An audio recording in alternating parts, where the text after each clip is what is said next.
I'm unmuted. Hello, everyone. Oh, I'm so excited to be here.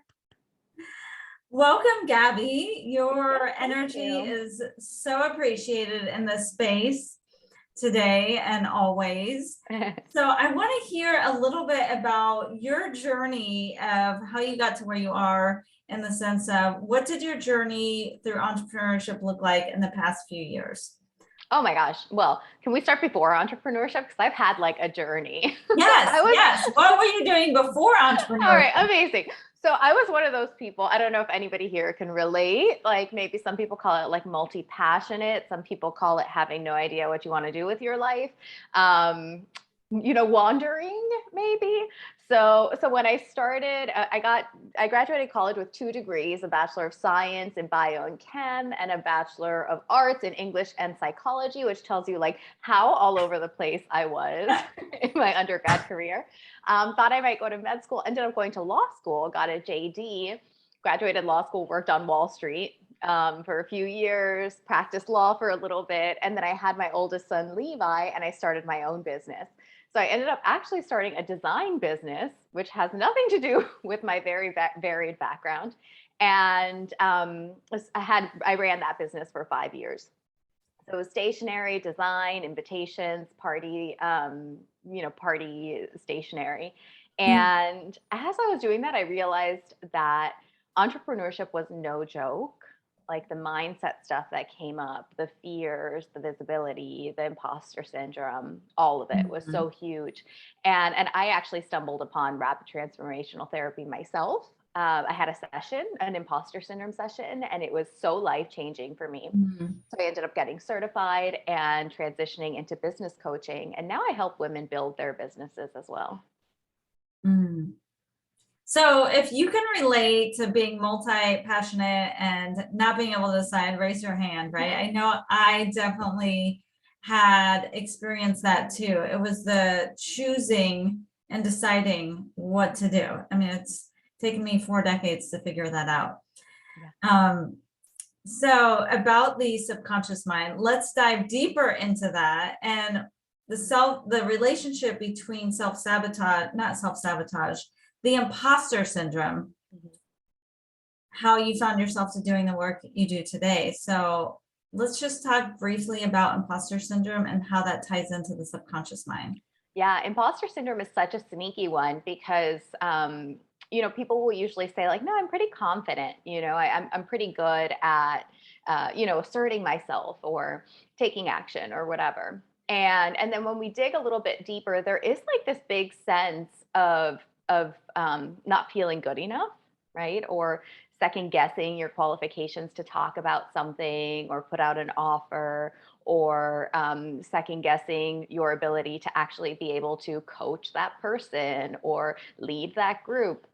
And when we start digging a little bit deeper, what actually comes up, part of the breakthrough that I've had in my own work, right, is how much of a huge leap we've actually had from when our subconscious was imprinted until now. So when our subconscious was imprinted, we were like 0 to 7 years old. They say from the second trimester until you're about 7 years old. And from then until now, the world looks so dramatically different that it's very, very difficult for our subconscious mind to realize that the opportunities that we have today are actually real life, right? It leaves us, I think, with a little bit of this feeling of feeling unsettled. Can I actually make that much? Who am I to make that much? Like, since when has this been possible, right? No, I have to work really hard. I have to pace myself more. I have to this or that. And the truth is that that's not the case anymore, right? We're limitless. We're living in this new paradigm.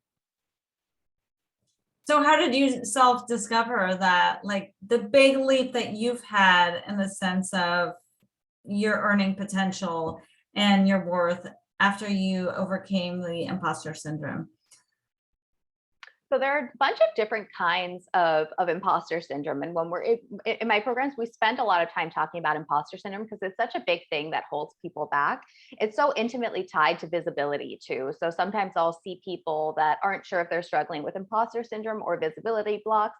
And I always say it's both, right? They go so hand in hand, because when you feel like an imposter, you don't want to show up. You don't want to promote your services because you're worried, well, what if the person does end up signing up with me and then they hate it? Right? Or they think I'm not good enough or don't have that great experience. So when we can work through that imposter syndrome, what happens is that we show up so powerfully, right? We don't second guess ourselves. We're not worried about what's going to happen if the best case scenario happens, which is that somebody ends up working with us and loving us. But when it comes to imposter syndrome, there's a bunch of different types, and experts have actually identified, I think there's 5 different types of imposter syndrome. So one of them is like the expert, right? And this feeling like, if I don't know everything, then I don't know enough. A big fear that somebody's going to ask you a question and you're going to get it wrong. The other one is the superwoman, which people don't realize is a symptom of imposter syndrome. That feeling, oh, I have to do everything on my own. And if I have to ask for help, then I'm not good enough in some capacity. The perfectionist. So if you're constantly trying to get that perfect 100%, if anybody can relate to that, right? I think we all can. If it's not 100%, then it's not good enough. You know, if it's not a 10K, 100K month, then it's not good enough. And we hold ourselves back because of that. We're scared. We get stuck in inaction. We get stuck in indecision. So that was 3, the expert, the superwoman, the not enough. Well, the The superwoman and not enough, perfectionist. the perfectionist. Yeah. And it's not actually imposter syndrome per se. It's just like an overarching, I feel like, jargon that we use in the space, Mhm. right? Yes. It's what it comes down to a lot, I feel like, and this is what I know the mission and the vision of even today is about getting over that fear of being seen and Mhm. being a disruptor Yes. and sharing your voice and claiming your own power. So how Yeah. can we do that? Yeah. So how can we do that? First of all, I mean, I think a huge part of it is, well, with RTT, we go back to the root, the cause, and the reason of why you are holding yourself back from doing this. And the truth is that it's something very, very small that happened. I say very small, I could not be very small. But 9 times out of 10, it is something very small, some kind of trauma, right? And there's big T trauma, which is the big stuff: divorce, death, loss. And then there's little T trauma, which is basically anything that makes you question your worth and question whether you're good enough. And the truth is that childhood is filled with those moments, with those little T moments, and they leave us feeling something. They imprint as a belief system, and you know, our brain, what fires together wires together, right? So once you have that thought, I'm not good enough, and then you think it again and you think it again, it becomes a part of your identity when it doesn't have to be. So it's about really, really going back, figuring out what happened, and then seeing all the ways that our childhood brain maybe misunderstood it, misunderstood what happened, right? Came to believe something that didn't have to be believed, came to think something that we didn't really have to think. I think we also forget how hard it is to be a child, and how hard it is to understand stuff and understand what's going around, and also how much harder it is when you're an empath or a highly sensitive person or an intuitive person, because you're seeing a lot of stuff that the adults in your life are not ready to talk to you about.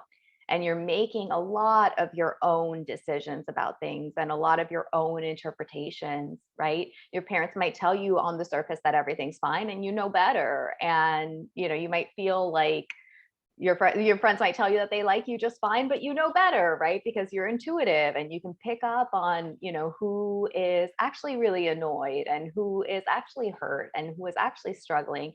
And it leaves us feeling very, very confused as like small intuitive children, I find. So I think that intuitives in general, and more spiritual people, I think that we do tend to struggle with imposter syndrome a little bit more than the general population even. You know, there's a lot of imprinting that we've had in our brains from childhood, and a lot of feelings of feeling weird or strange or odd or standing out. Now, you bring up such good points about the imprinting on imprinting as children and that incongruency that we see. Like, I know that I have experienced that. That's why I asked in the chat, like, who else can relate to this? Yeah. As an intuitive, highly sensitive empath, as a child, very misunderstood, and how the conditioning made me like be a different person and be disconnected from who I really was and what I was here to do. So then when I went out to, and very confident though, yeah, very confident. This is the misnomer, that the confidence can be in one area, but then when we're going to do maybe, you know, something that's very spiritually aligned, something that, you know, your parents might shame you for, or certain friends might, there's like, I can't even talk about it. Yeah. Yeah. Yeah. Yeah. And I think, you know, another thing, right? When we talk about our subconscious imprinting, right? When we were, the world that we were living in when we were 0 to 7, I'm not sure how old you are, but I'm guessing everybody here is like in their 30s and 40s, 50s maybe, but it was a very different world than it is today. And we've gotten, you know, for all intents and purposes, more open-minded, more embracing of spirituality, especially in the last few years, right? We're seeing a really, really big shift, but that wasn't always the case. And seeing people making a living running a spiritual business was absolutely not the case, right? If you knew somebody that had a spiritual business, it was, well, you're lucky if people pay you $50 for a session, you know, and that's not the world today. How can one release the shame around, instead of charging $50, charge something like $50,000? Mm-hmm. Yeah, I mean, there's a lot, you know, there's a lot of layers to that, right? Because there's the imposter syndrome, right? That keeps you from believing that you're worthy of charging $50,000. There's the guilt that we feel charging that, right? And so what I do with my clients, now I'm running my program Quantum Success Queen, and we really, really dive deep into the difference between intuition and projection, because especially when we are intuitive, we assume that people feel a certain thing because we pick up on that energy. And sometimes, especially when it comes to selling, we don't realize how much of that is our own projection, our own feelings of guilt or shame or remorse or whatever other thing it is that we're feeling. And it keeps us undercharging. We say, oh, nobody, you know, when I said that price, the person flinched, and we take it personally, and we take it to mean something about ourselves. We feel guilty about it. And sorry, was that for me? No, I have my dog. I have a little tiny dog, and she was like on my lap, because she was like, I always hold her in case. And she always makes her appearance at some point in a video. She gets up and barks about something, but she wanted to jump off, so I let her. We like dogs. And yeah, you know, if well, we could all just love unconditionally like dogs, like everything would be okay, right? Or even yeah, love ourselves like we love our dogs. yeah. So I love that you brought that in. Yes, yeah. So the difference between, so going back to that difference between intuition and projection, right? What I really, really help people do when they're thinking of raising their prices, when they're thinking about starting to charge more, is start to understand the selling shadows that come up for us, right?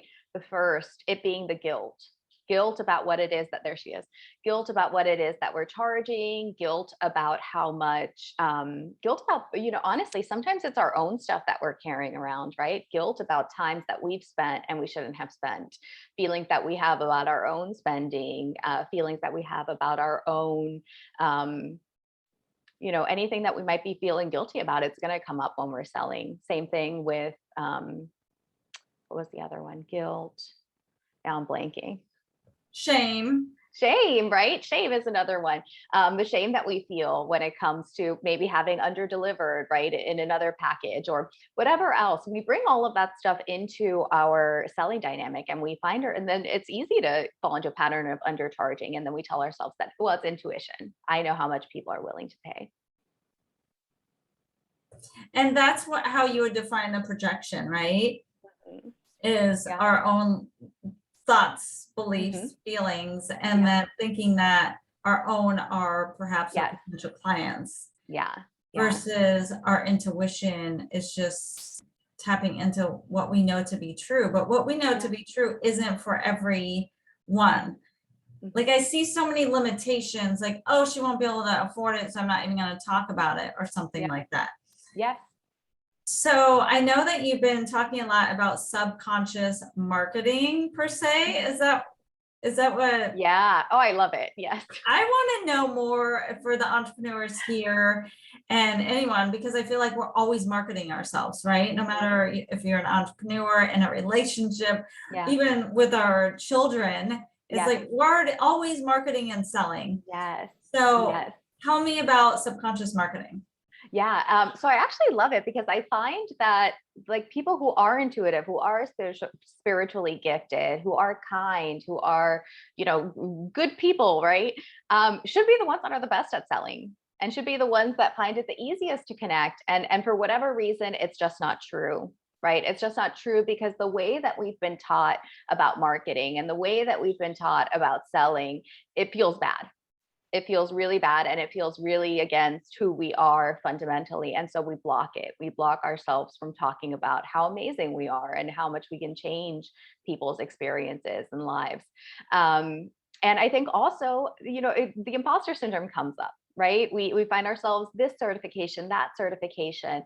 Most intuitives that I talk to have their own kind of system, right? Have their own way of doing stuff that mixes in a couple of different things. Maybe it's like Reiki and channeling and this and that. And it gets really hard to explain. So the whole goal with subconscious marketing, what it really is that it's marketing built on connection, right? Built on connection and built on clarity, built on you saying what it is that you mean and understanding how the subconscious mind of your ideal client works. Because the truth is that most marketing is actually not designed to speak to the subconscious at all. It's actually designed for people to buy with their conscious mind, with their subconscious mind dragging their feet. And that's why people end up having programs where there's a 10% success rate or a 10% completion rate, which is kind of crazy, is because people are making all of these decisions with their logical mind and not using their subconscious and their intuition. And as marketers, we don't know how to do that. Wow. Wow. This is, I feel like, a completely new arena and untapped and really unheard of and not talked about in marketing, about that we're buying from the conscious mind. But is that right? We're buying from the conscious mind, but make decisions and make decisions from the subconscious mind. Is that right? Yeah. Yeah. So our subconscious mind is always steering the ship. It runs like 97% of our actions. And what happens so often is that we are almost trained to like ignore ourselves, right? And at the same time have and that's where we come up with like self-sabotage, right? Is that there's like that disconnect between what our conscious mind is pushing us to do and what our subconscious mind actually believes is possible. So I've actually done like a ton of research. I love research. I've done a lot of research into intuition versus logical decision making. And they've done so many studies because it's funny, we think of intuition as being this very woo thing, but when it comes to, we've got scientists studying it, we've got the government studying it, we've got the military studying it. There's so much money going towards researching intuition. Why? Because people want to know what makes the best CEO an amazing CEO, what makes the best military strategist an amazing military strategist. And it's the fact that they use their intuition and that their intuition is sharp and clean, and it can actually lead to the best outcomes. So when we study intuitive decisions versus logical decisions have a much, much, much higher level of regret associated with it 2 weeks later. The reason why is because we make it based on external variables. So once that changes, right, and that's no longer the case, then we buy that program because we think, oh, this is going to be so easy and it's going to give me the answer. And then we get there and it's not the answer. And then we're like, oh, regret sets in, right? When we can make the decisions with our intuition and using our subconscious mind, we really create an environment for ourselves where we can Recording in thrive. progress. We are recording. Sorry about that interruption. No, don't worry. And then I have a question too from Carolyn. Where she's Yes. asking, I don't know if I can answer them. So absolutely. Do you want to? Okay, the awesome. question is, so would projection be when we encounter an emotion that actually touches our self-worth compared to intuition, which is from a more objective viewpoint? Yeah. And then we also had kind of a similar question right before that. And yes, exactly. And that's why, it all goes together, right? Because what I do, subconscious rewiring and subconscious marketing, they go hand in hand, because in order to really be able to subconscious market effectively, you really have to come in with that clear slate. It's not going to work if you're projecting a bunch of feelings about your own self-worth onto what it is that you're speaking of. It's not going to work if all of your feelings of self-worth are wrapped up in whether it sells or people say yes or people interact with your content. It's not going to work. The cleaner you can come in to creating content, the better it's going to be for your clients and for yourself. So would a projection be when we encounter an emotion that actually touches our self-worth compared to intuition, which is yes, absolutely, absolutely. And so that's kind of the difference, right? Because what happens is that projections will almost like stop us in our track, right? They will, so you'll go to pitch to the person and then you kind of pick up and you're like, my intuition tells me that they're not going to buy. And I feel guilty about that. And therefore, I'm not even going to tell them that I am selling something. Whereas intuition might say something like, my intuition tells me that they might not buy. So what is it that they need to know to make them feel safe to buy? What is it that they would that would make them feel better about this? And why are they hesitant to buy, right? When we use our intuition, it's a much more robust tool than our own projections, which tend to close us off and tend to, end the interaction early. So when we talk about intuition, what we're also talking about is self-trust. It's your ability to trust that just because the person is going to say no, right? Maybe you know that. Maybe your intuition is telling you this person's absolutely going to say no. Your intuition can tell you, is it because they're a bad fit for me? Is it because the price is too high? Is it because they need a shorter container? Your intuition, when you can come from a place of self-trust, is going to open up, and it's going to allow you to actually interact with that person and actually ask them, right, from an honest place. Like, it's so funny, the level, when we talk about sales calls, like the level of humanness that is left out of Oh my them. God. Oh, sorry. Like the level of humanity that's like left out of marketing and sales conversations. If somebody wants to say no, that's their prerogative. That's okay. It doesn't mean anything about you, right? It's on you to have a normal conversation with them and say, okay, why? Like, let's talk about it. And can I help you because maybe it's a no for you right now, and down the road, it's going to open up to something better. Or maybe it's a no to you specifically, and that's okay. But you want the person to have, I think, the best outcome possible anyway. So if it's not you, let's set them up for success with somebody else. You are blowing people's mind. Did you hear that? Oh my God, that was the interruption. But it's like, so anyhow, about the intuition, this is what really struck, is that intuition for ourselves versus tapping into intuition for what the other person needs, which is really where the big shift is in business and getting over like the fear of rejection and worried about not being good enough, and our own self-worth is shifting from I to we and you, because it is all about the world, right? How we can change this. So using intuition for others versus just protecting ourselves is a big mind shift for me. So thank you for clarifying that. The other question in the chat was about self-worth. Is kind of over delivering as well a form of lacking self-worth or imposter syndrome? Yeah. Oh my gosh. I love that, because it's such a loaded question, right? Because I think that almost in our world today, there's like two different camps. And the first is like the people that like have their self-worth so tied up in over delivering and making their clients happy. And it kind of steers into like people pleasing. And then on the other side is this idea like you're not responsible for your clients' results, and they get what they get and they don't get upset. And I think that the truth lies somewhere in the middle, right? I think that we always want to over deliver and we always want to give our clients the best experience possible. And at the same time, that it doesn't dictate anything about our self-worth if something doesn't work out, right? But we do want to try our best, and we do want to show up to the fullest and give the best experience possible.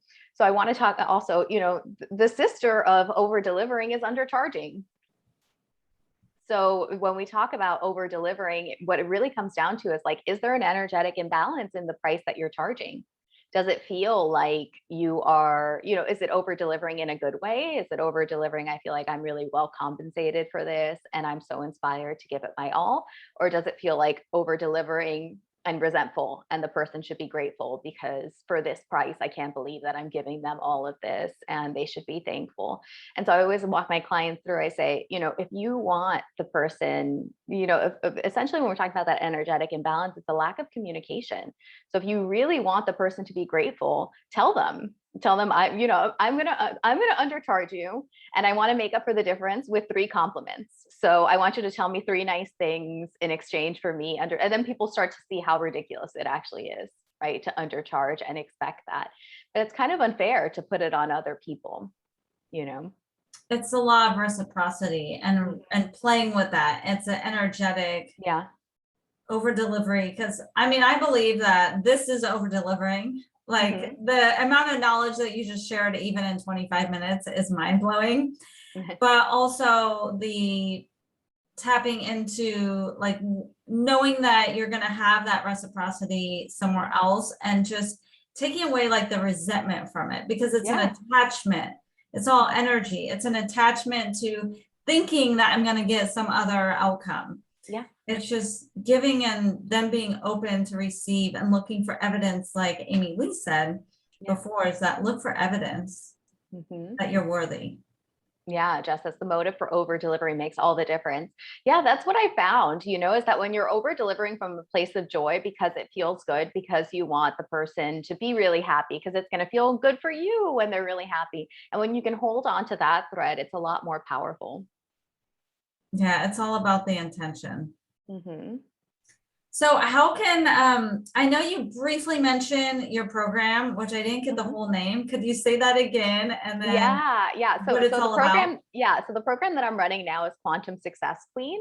And it's a really, really fun program. We go deep into subconscious marketing. I have what I call my honeypot post method, which is really designed to create a post that just speaks directly to your person's subconscious, pre-coach them in order to get them to make the most educated and informed and fastest purchase. And it's really designed to create that level of interaction that will get people, signing up from a single post or DMing you when you say, DM me for more details. So people are always kind of like amazed when it works. And it works like pretty much all the time, right? Because it's just built on how we fundamentally communicate. Yes, and I have Juliana, it's the second time, yay. And then we also focus on the selling side. So really, really subconscious selling, no gimmicks, no tricks, right? It's a little bit different from NLP in the sense that it's really, really feminine, super intuitively led, not really any sleight of mouth or any kind of trickery involved. It's just you saying what it is that you want to say in a way that is going to give your client the information that they need in order to sign up with you. Lots of comments in the chat box here that it's the best program, it's the best decision, that people have gone through it 2 times. Just looking at your copy on Instagram and Facebook, definitely I'll leave the link in the comments, shows like the result of what you provide is you live it and you breathe it. Yeah. Thank you. So I'm going to leave your gift in the chat. Any final words before we have your next friend? No, I'm so excited. I'm so excited. Yeah, when you said, do you know anybody that would be a good fit for you? I was like, as a matter of fact, I have so many people. No, it's such an awesome community that you have created here. And I'm so excited. Thank you so much for this honor. It was really awesome. Thank you for joining us. And just the idea of subconscious marketing, this is just the beginning. This is yours, and so many people need that to share their magic with the world. So thanks for joining us, and feel free to stay as long as you like. Leave questions in the comments.